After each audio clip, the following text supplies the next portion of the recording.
Mi profesora de literatura, Teresita Barriga, me enseñó que para entender una obra no basta con verla, hay que entender de dónde viene, cuándo se hizo y quién la hizo, porque el arte no se puede separar del artista.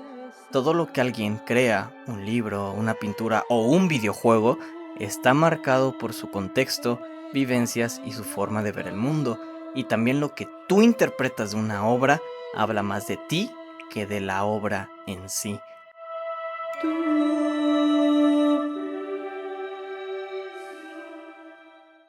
Cuando tenía 8 años leí Rebelión en la Granja de George Orwell.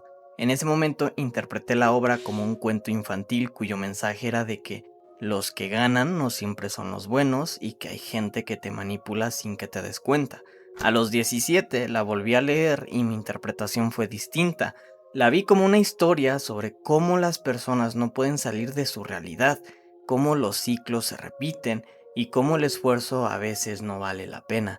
Y luego, a los 22, la entendí desde su contexto político, histórico, y ya me hizo sentido.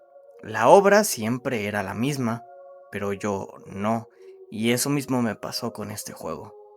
Para entender la historia de la casa que me habita, hay que entender que las autoras son Elisea, Rebeca, Valen y Job, dos mexicanas y dos argentinas respectivamente, y eso importa porque en muchos países latinoamericanos el abuso y la sexualidad son temas tabúes, en gran parte por la influencia religiosa. Entonces, con eso en mente te propongo lo siguiente. Este juego no ocurre en una casa real. Bueno, sí, pero no exactamente. Para mí, todo el juego ocurre dentro de la mente de Camila, pero no de una sola Camila, sino de tres: la niña, la adolescente y la adulta. La primera vez que juegas hay cosas que parecen errores, palabras mal escritas, frases raras, estructuras que no tienen mucho sentido, pero ¿y si no son errores? Por ejemplo, habla con ellas. Eso lo escribiría una niña, pero luego tienes frases como el carbón solo existe para arder. Eso ya no es una niña, eso es alguien adulto, alguien que ha vivido cosas, alguien que está roto. Y la mayor parte del juego está justo en medio.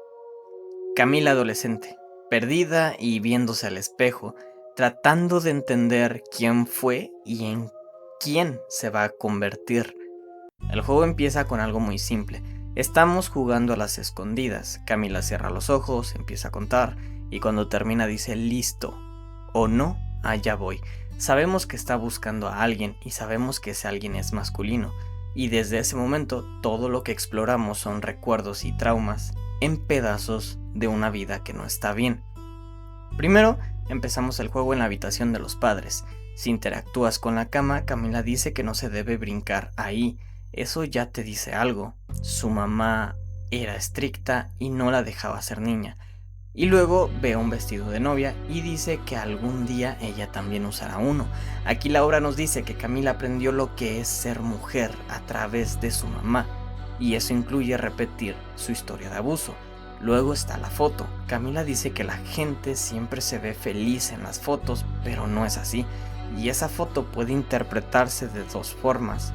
Puede ser sus padres con ella de bebé, o puede ser ella misma con su esposo y su bebé.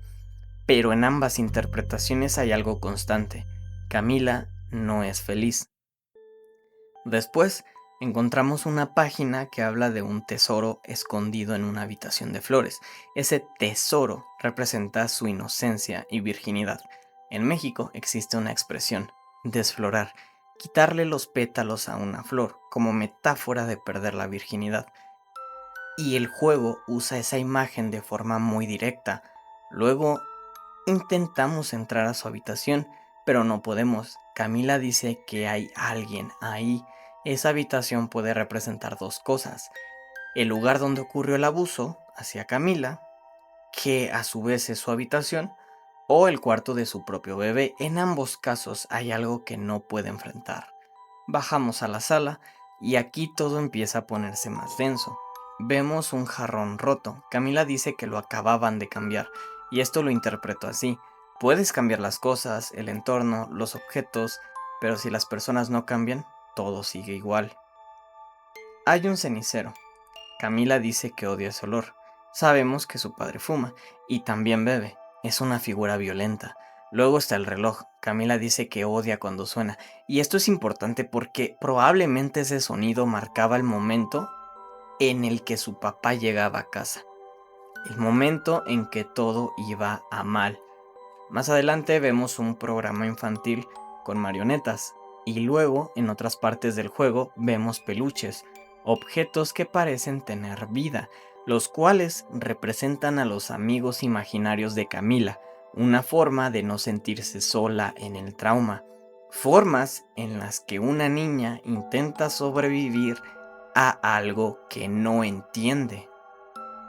Después llegamos a la habitación de flores. Ahí encontraremos una flor sin un pétalo. La flor también tiene una expresión de sufrimiento. Interactúas con ella y el juego dice, ja ja ja, lo encontraste. Encontraste el pétalo, lo que representa su primera menstruación o bien su violación. Un momento de cambio, un punto de inflexión, un antes y un después, sea cual sea el caso. Y a partir de aquí, el ambiente del juego cambia por completo. Todo se vuelve más oscuro, más pesado, más extraño. El juego sigue y cuando entras a la cocina encuentras pistas sobre la psique de los padres de Camila. El padre bebe, golpea la mesa y luego una crítica ante el diálogo que dice que la madre es la primera en llegar y la última en irse. Un rol común en la mujer, una sirvienta en una dinámica de abuso. Y luego está el fuego. Camila dice, el fuego es cálido, pero quema. Y aquí viene una de las interpretaciones más fuertes del juego. El fuego representa las relaciones íntimas y el abuso, porque algo que debería ser íntimo, cálido, incluso bonito, te da confort y calidez, pero cuando no es consensuado, solo lastima y quema. Luego encontramos el fuerte, el elefante en la habitación, una representación de un problema tan evidente que todos deciden ignorar. El dibujo sugiere abuso, pero lo más duro es que Camila sigue buscando refugio en el mismo lugar donde fue lastimada. Aquí el juego te hace preguntas. ¿Qué duele más, las heridas o la culpa? Y esta pregunta define todo, porque el dolor físico sana, pero la culpa no. La culpa de ser víctima, la culpa que te impone la sociedad, la culpa de hablar, la culpa de huir, la culpa de quedarte. Y esa culpa es algo que termina consumiéndola. Después de salir del fuerte entras a un útero y dentro hay un monstruo. Ese monstruo es su bebé. Y esto puede sonar duro, pero tiene todo el sentido del mundo si lo ves desde el contexto emocional de Camila. Ella no ve a su hijo como algo puro o bonito, lo ve como algo que la consume, como un parásito. Y aquí es donde entra algo muy importante, el aborto y la depresión postparto. No es que no quiera tenerlo, es que no puede. Y descartaría el aborto porque cuando sales del útero, regresas a la habitación de los padres de Camila, o más bien la habitación que ahora sería la de Camila adulta, una casi réplica. Hay restos, líquidos extraños y entre todo eso hay un cordón umbilical. Eso significa que Camila sí dio a luz y lo que siente hacia su bebé está completamente atravesado por su historia, porque ese bebé no solo es su hijo, también es el resultado de una relación abusiva. Después de esto, llegamos a una de las partes más directas del juego, la que para mí ya no deja lugar a dudas. Aquí el juego habla del abuso sexual de Camila. Vemos mensajes, frases que, si creciste en Latinoamérica, probablemente has escuchado. No hables con desconocidos, confía en tu familia.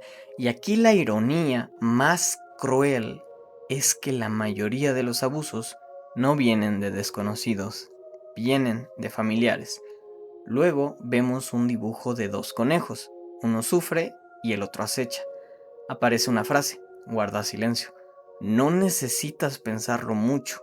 Eso es lo que alguien le dijo a Camila, su abusador. También vemos elementos religiosos, cartas, mensajes, frases como ¿has rezado? Y esto abre otra capa del trauma porque en muchos contextos la religión no sana, solo refuerza la culpa. Camila no solo fue víctima, también fue hecha sentir culpable, sucia, pecadora. Hay un dibujo en rojo, donde la culpa cae sobre ella y no sobre su abusador, y eso es algo tristemente real.